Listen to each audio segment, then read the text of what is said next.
Pois o reino de Deus não é comida nem bebida, mas justiça, paz e alegria no Espírito Santo. Aquele que assim serve a Cristo é agradável a Deus e aprovado pelos homens. São palavras do apóstolo Paulo em Romanos 14, do 17 ao 18. O apóstolo deixa bem claro para a cristandade que o reino de Deus não é uma questão de comida ou de bebida, mas de viver corretamente, em paz, com a alegria que o Espírito Santo dá. E quem serve a Cristo desta maneira, disse Paulo, agrada a Deus e é aprovado por todos. É notório, queridos, que o apóstolo não está radicalizando, impondo aos seus ouvintes a abstinência de se alimentar. Ele não seria tão inconsequente assim. Ele conhecia com profundidade o ensino das Escrituras Sagradas, sabia perfeitamente da determinação de Deus de que o homem necessita de alimentos para viver, tendo o próprio Deus disponibilizado a todos nós grandes variedades de frutos e sementes, além de animais e peixes, desde a formação do primeiro casal no jardim do Éden. Observe o texto de Deuteronômio 28, 4, 5. Bendito o fruto do teu ventre e o fruto da tua terra, e o fruto dos teus animais, e as crias das tuas vacas e das tuas ovelhas. Bendito o teu cesto e a tua amassadeira. E diz mais: se o homem desejar comer carne, isto fará, podendo matar vacas e ovelhas, satisfazendo o desejo, sendo-lhe vedado comer o sangue, pois este representa a vida. São palavras de Moisés ali em Deuteronômio 12, 20 ao 25. Mas, se havia ordem para que os israelitas comessem carnes, por que Daniel e seus 3 amigos, Ananias, Misael, Azarias, preferiram legumes e água, queridos? É de simples o entendimento. Vejamos, estes jovens foram levados cativos para a Babilônia na primeira deportação dos judeus em aproximadamente 605 a.C., isto para se cumprir a profecias de Isaías dado ao rei Ezequias, conforme registrado em 2 Reis 20, do 16 ao 18. E ao chegarem na Babilônia, evidentemente que esses jovens judeus passariam a viver numa sociedade absolutamente contrária daquilo que eles viviam, uma sociedade pagã. E a decisão deles de comer apenas legumes, verdura, beber água, comer alguns frutos, porque a Bíblia não fala sobre frutos, mas evidentemente que eles gostavam de frutos, estava no fato de que a lei de Moisés proibia os judeus de comerem a carne de alguns tipos de animais que eram considerados imundos, conforme a lista dos mesmos expostos em Levíticos 11 e também Deuteronômio 14. Não creio que estes jovens eram vegetarianos ou veganos. ao serem servidos de carne já assada ou cozida, seria bem difícil identificá-las, não é mesmo? Se eram de animais puros ou impuros. E outro fator importante era que os 4 amigos, por serem judeus, eram estudiosos da Torá, dos profetas, dos salmos, e sabia com absoluta certeza que, dado a ocorrência da idolatria nas culturas pagãs, a maior parte dos alimentos, em especial a carne e o vinho, eram dedicados a alguma divindade. Tinha todo um ritual por trás disso. Olha, eu nunca vi isso, mas já li que alguns alcoólatras no Brasil, antes de tomar sua cachaça, eles derramam um pouco no solo e diz que aquilo é para o seu guia. Há testemunho de que espíritos bebem no ar e não chegam a molhar o solo, queridas. E também em algumas regiões do país, mulheres fritam bolos e jogam primeiro no chão, também dizendo ser para o seu guia. Então, meus queridos irmãos, o ritual na mesa do rei Nabucodonosor da Babilônia seguia um padrão idólatra, e estes 4 servos de Deus não queriam ser participantes da mesa do diabo, da idolatria, do paganismo babilônico. Eram homens comprometidos com a palavra de Deus e mantinham profunda comunhão com o Senhor. Ou seja, eles eram crentes em sua terra, em Israel, e eram crentes fervorosos em terra estranha, na Babilônia. Isso me faz lembrar da atitude carnal de muitas pessoas que se dizem crentes em Cristo, mas bastam sair da igreja, sair de perto de pessoas que acham que os vigiam para aprontarem, para se chafurdarem na lama do pecado.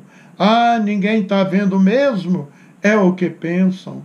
Convivi com alguns crentes assim, eram meus colegas de trabalho, tinham até cargo na sua igreja, entretanto, bastava fazer uma viagem a serviço, adulteravam, bebiam, dormiam em casa de amantes e mentiam que dormiram no hotel para ganhar diárias da empresa, e ainda chegavam contando vantagem de suas aventuras amorosas, as mazelas, para mim, pastor, e para outros colegas.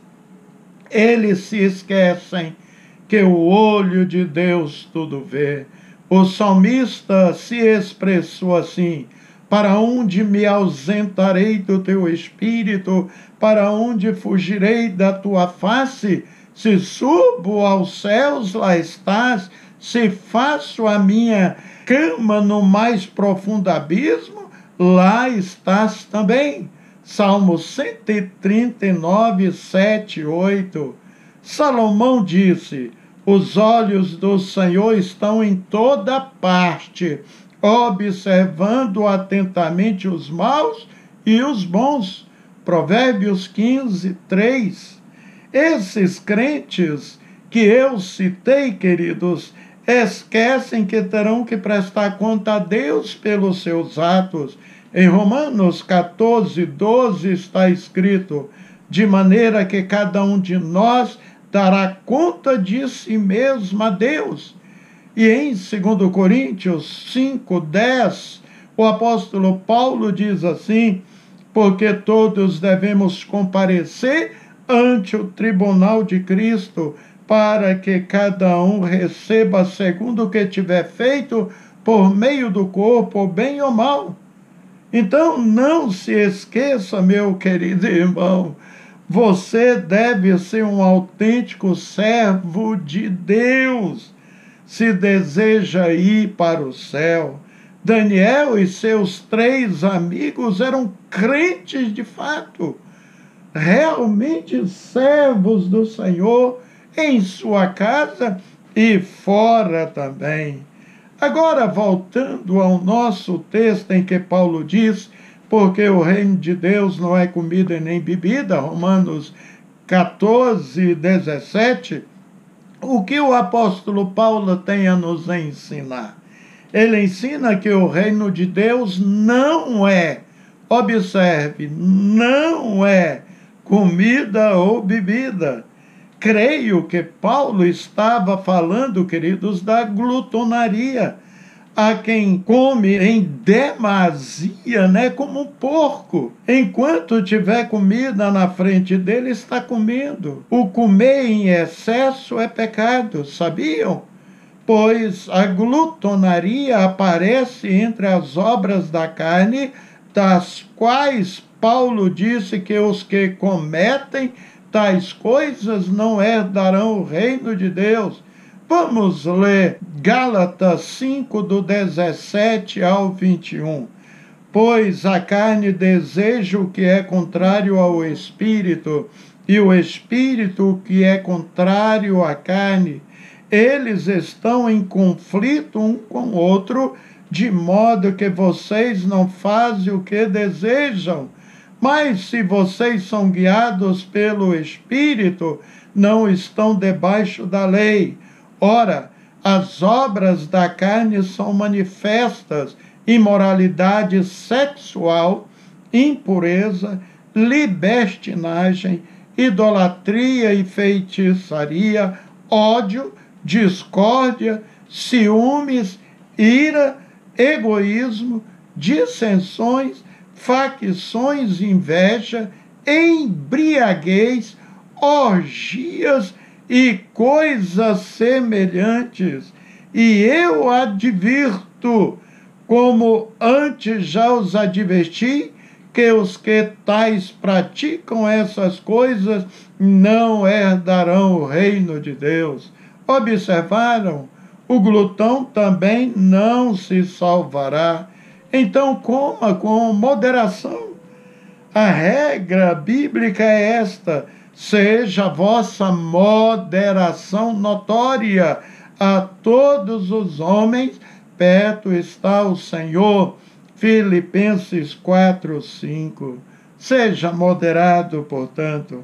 Lendo a história, queridos, é possível vermos que nas festas romanas a prática da gulodice era uma constante, fazia parte do cardápio, pois os romanos eram um povo festivo e que frequentava mais de uma festa no mesmo dia.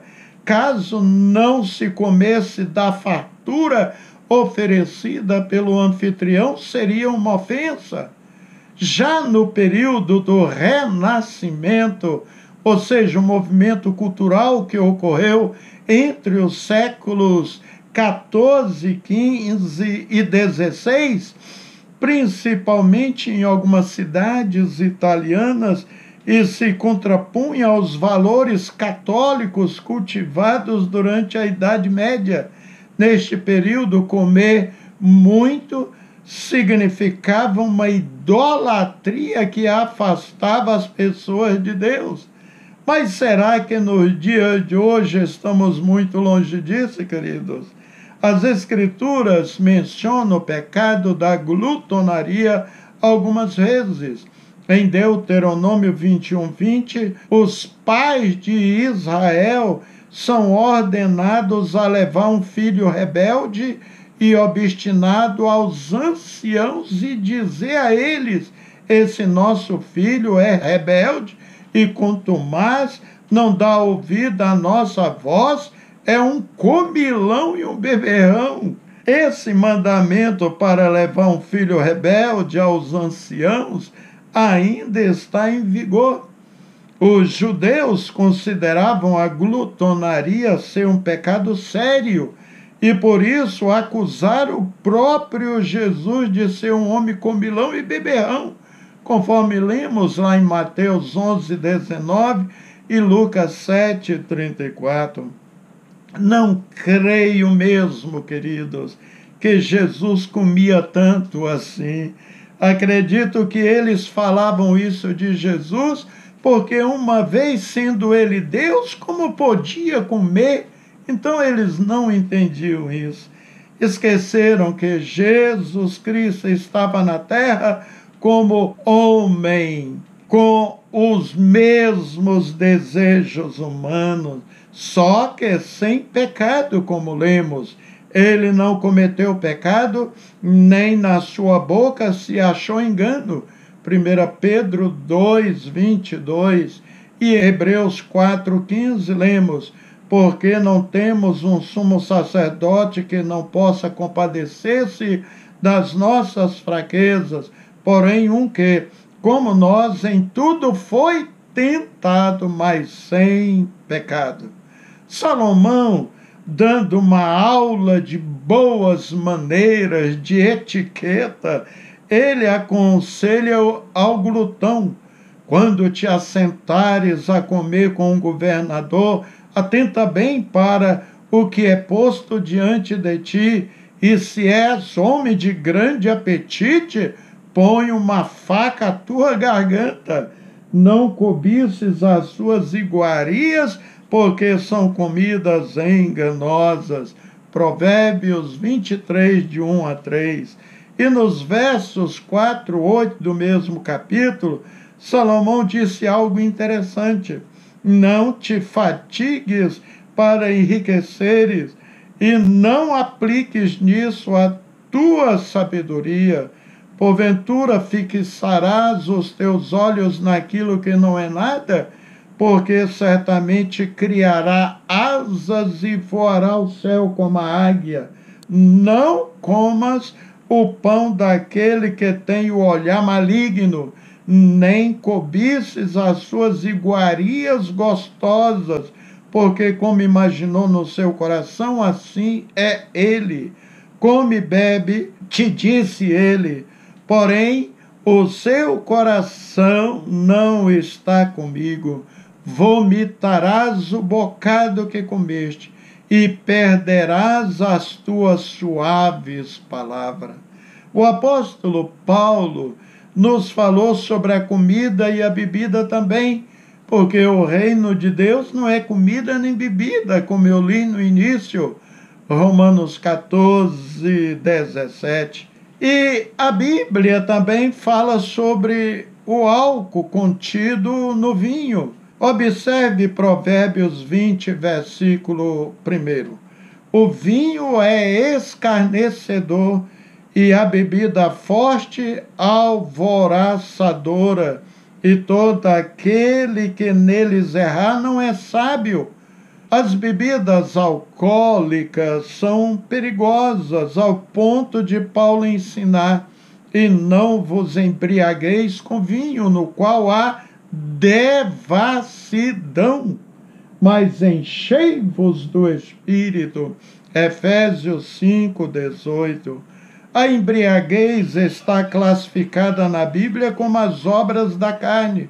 Ora, as obras da carne são manifestas, as quais são a prostituição, a impureza, a idolatria, a feitiçaria, as bebedices, as orgias e coisas semelhantes a esta, contra as quais vos previno, como já antes vos preveni, que os que tais coisas praticam não herdarão o reino de Deus. Eu já havia lido Gálatas 5, do 19 ao 21. Os resultados dos que se entregam ao excesso de comida e bebida são desastrosos. Por isso Salomão aconselha: não esteja entre os beberrões de vinho, nem entre os comilões de carne, porque o beberrão e o comilão caem em pobreza, e a sonolência cobrirá os trapos do homem. Provérbios 23, do 20 ao 21. Quando Salomão diz que o vinho é escarnecedor em Provérbios 21, realmente o é. Quantas pessoas que cometem crimes sobre o efeito do álcool, depois que passa o efeito, uns beberrões até atrás das grades ficam envergonhados de seus atos. Uns que já passaram os efeitos da ressaca, olha para a sua roupa imunda, daquilo que saiu do seu próprio corpo. Um dia vi um advogado famoso caído no mato, e quando eu olhei perto, eu pensei que ele desmaiou. Não, ele estava envolto, estava com seu rosto no próprio vômito. Depois ele levantou-se e saiu cambaleando na direção da sua casa. O vinho é escarnecedor mesmo, a bebida alcoolizada é escarnecedora. Olha, queridos, o consumo de álcool foi responsável diretamente pela morte de 16.500 pessoas só em 2018, que foi o último dado disponível pelo DataSUS, o sistema de informática do Sistema Único de Saúde, o SUS. A maioria foram mortos ainda crianças, jovens, vítimas de bêbados no volante. Por isso que a Bíblia fala que o beberrão não entrará nos céus. Ele comete crime contra o seu próprio corpo, que deveria ser templo do Espírito Santo, e ele comete muito homicídios. Quantos não destruíram seu casamento, perderam seus empregos por causa do álcool e hoje estão na miséria e sozinhos? Há pastores modernos que chegam a incentivar seus membros que bebam bebidas alcoolizadas, porque eles também bebem, eles gostam. Olha, querido, podem me chamar de careta, de quadrado, mas nunca em toda a minha vida bebi qualquer tipo de bebida que contém qualquer dosagem de álcool.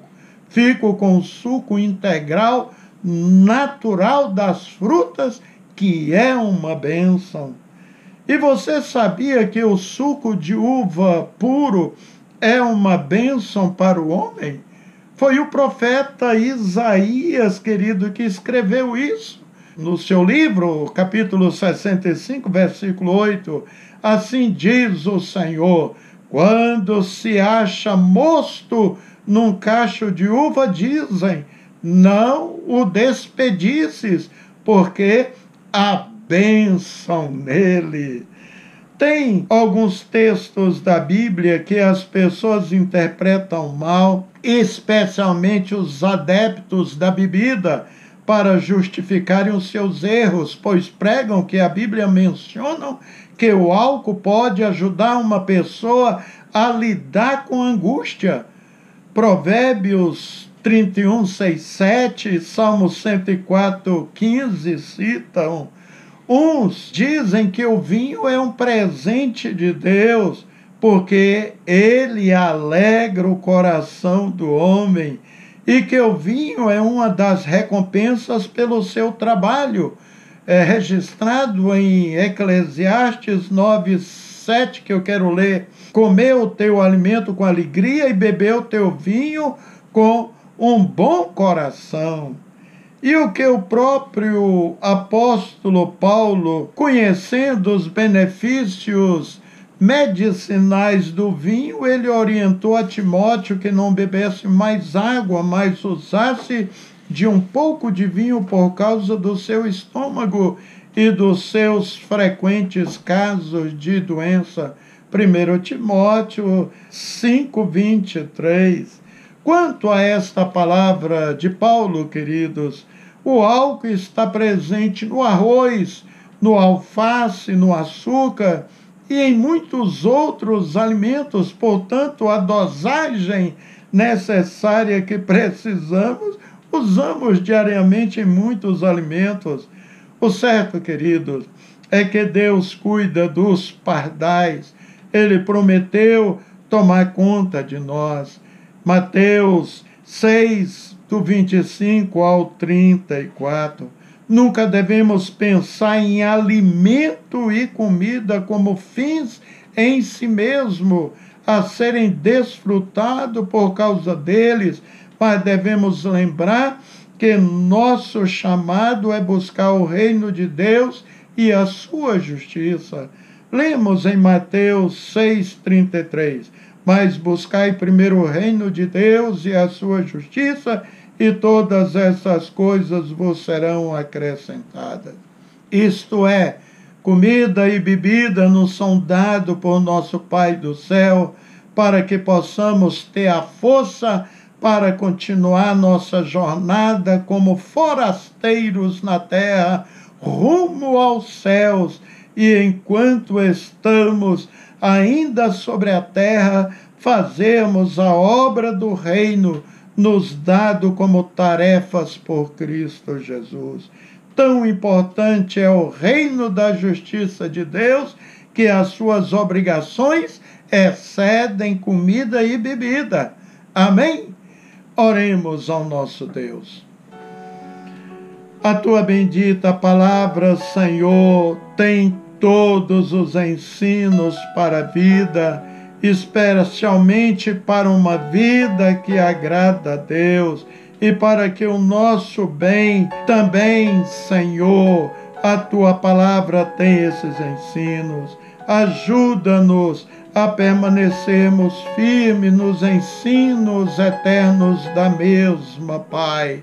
Ajuda-nos a observarmos a tua palavra, que é buscar em primeiro lugar o reino de Deus e a sua justiça, porque as demais coisas certamente o Senhor tem acrescentados. Somos testemunhas vivas da tua benevolência, do teu amor, do teu cuidado, da tua compaixão para com as nossas vidas. Verdadeiramente o Senhor tem cuidado de nós, a nossa gratidão. Em nome de Jesus Cristo. Amém. Queridos, até o nosso próximo encontro, com a graça e a paz de Jesus Cristo.